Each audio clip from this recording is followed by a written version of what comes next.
About 70,000 years ago, a small reddish star approached our solar system and gravitationally disturbed comets and asteroids.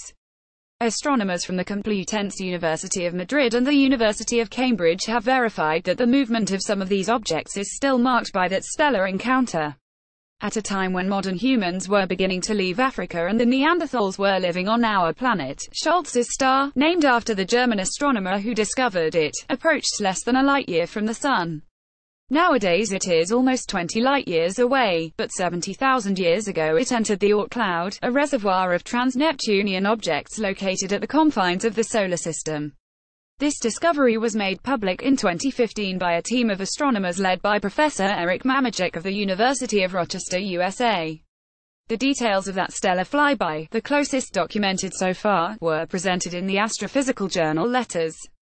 Now two astronomers from the Complutense University of Madrid, the brothers Carlos and Raúl de la Fuente Marcos, together with the researcher Sverre J. Arzeth of the University of Cambridge, United Kingdom, have analyzed for the first time the nearly 340 objects of the solar system with hyperbolic orbits very open V-shaped, not the typical elliptical, and in doing so they have detected that the trajectory of some of them is influenced by the passage of Scholz's star.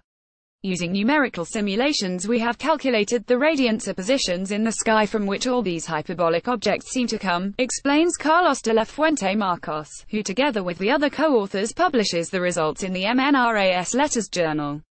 In principle, he adds, one would expect those positions to be evenly distributed in the sky, particularly if these objects come from the Oort cloud. However, what we find is very different, a statistically significant accumulation of radiance.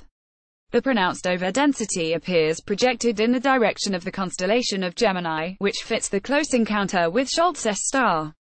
The moment in which this star passed close to us and its position during prehistory coincide with the data of the new investigation and in those of Mamajek and his team.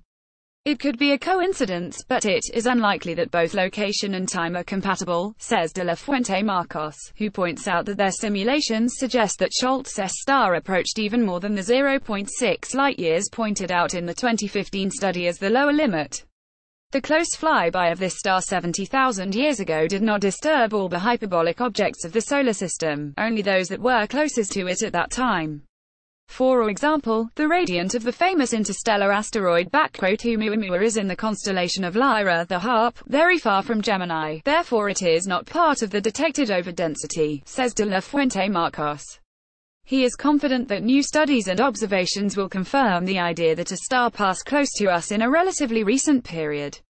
Scholz's star is actually a binary system formed by a small red dwarf, with about 9% of the mass of the Sun, around which are much less bright and smaller brown dwarf orbits.